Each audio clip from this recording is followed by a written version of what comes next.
On this episode of Untold Capers and Crime, a string of pharmacy robberies that spanned 3 states. No masks, no shouting, no chaos.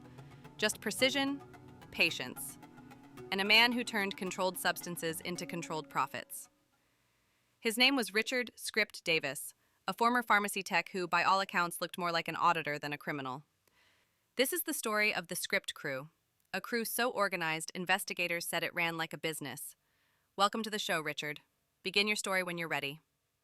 Robbery isn't always like the Jesse James depiction, like some guy waving a gun screaming for a bag of cash.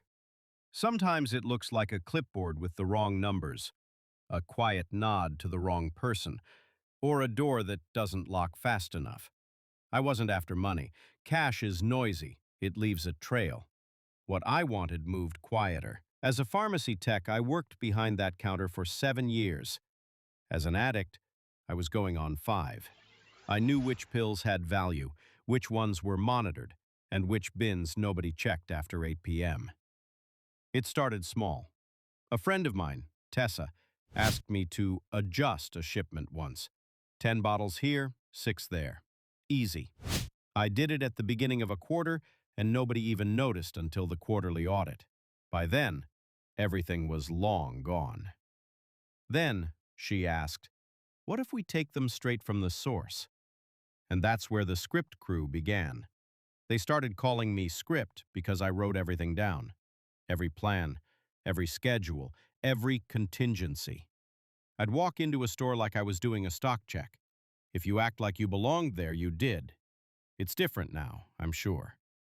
You weren't a violent crew. Nobody was ever hurt.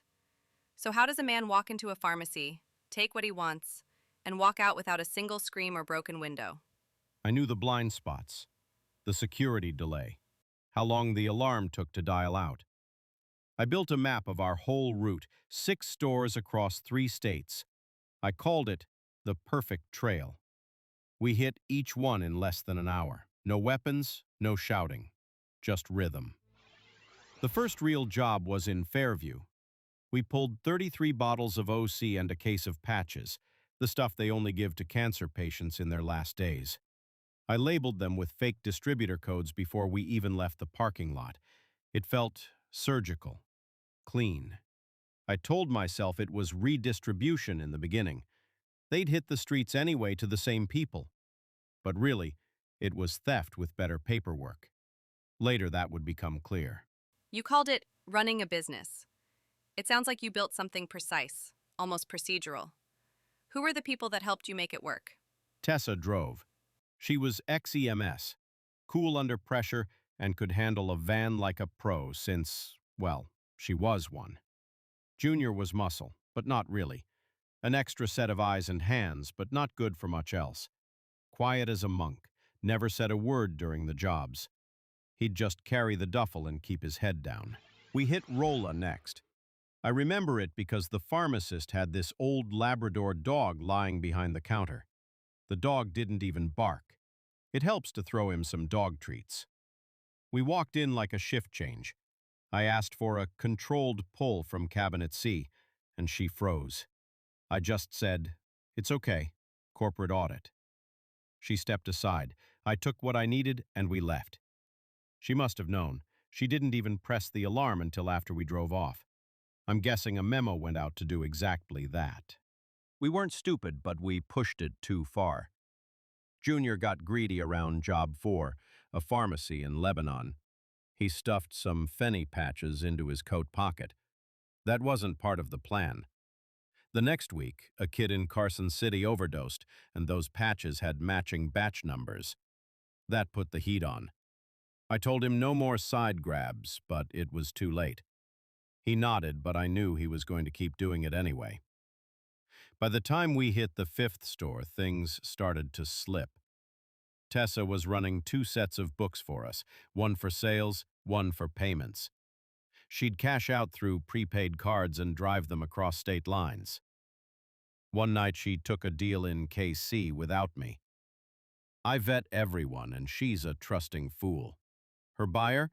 A federal informant. She didn't get caught right away, but she started getting nervous. Drinking more, talking more. I told her nothing came of it, and it had been weeks, but I guess they were building their case. The Eldon job was the one that broke the streak. The power went out mid-heist. The whole block went dark. We didn't panic. We used flashlights, moved fast, and filled the bags in less than 2 minutes. Thought we had actually lucked out. That's when the lights came back, showing the pharmacist standing at the register, shaking, phone in hand, ready to dial. I told him to sit down. He did. I told him to hang up the phone, that this is just a misunderstanding and that we were supposed to be there. No yelling, no threats, just exerting control of the situation. I smiled, said, "This'll all make sense in the morning." It didn't. Robberies were reported before, but this time an eyewitness helped them break it open. The pharmacist filed the report with perfect detail, time, height, voice tone, even what I said. That's what eventually tied me to it, but that came later. I thought we were ghosts, but ghosts don't leave patterns. We did. That ended up tying everything together against us. Same bin codes, same refill numbers, same product lines. When investigators cross-matched the shipments, my name popped up on 3 of them. Old invoices, digital signatures. I'd built a perfect trail all right, just not the one I meant to. When law enforcement finally came for you, what went through your mind? They found Tessa first. She'd been living in a rented trailer outside Wichita. When the marshals came, she tried to run, flipped the van into a ditch, broke both her legs. She got 5 years for distribution and parole violations. Junior? He disappeared for months. They caught him in Oklahoma City selling patches out of a storage unit. He pulled a weapon when they moved in. He, didn't make it out. That's the difference between the planner and the doer. The planner gets time. The doer gets remembered for the worst 10 seconds of his life. When the agents came for me, I didn't run. There was no knock. I was sitting on my porch drinking coffee and watching the sunrise. I saw the cars before I heard them. In the interview, they were polite, said they admired my logistics. One even said, "You ran it like a business." I told him, that's exactly what it was. 8 years behind bars. What did those years teach you about your crimes and yourself? Prison wasn't punishment. It was perspective. I had a cellmate named John, used to work in freight shipping. He told me, "Man, you just built a black market supply chain." I laughed, but he was right. In retrospect, I was as bad as those doctors that were just throwing prescriptions at people. I'd treated morality like math. If the variables added up, I called it justified. If it was going to happen anyway, what does it matter who does it? 8 years in prison gives you plenty of time to replay the math, and none of it balanced out. I should have quit when I was ahead. I got out last spring, got a job working at a pawn shop. I rent a room above a laundromat now. The hum of the machines helps me sleep. Steady, mechanical, predictable. It's a simple life, but it's not prison. What strikes me about Robert isn't the crime, it's the calm. He talks about theft the way an accountant talks about numbers.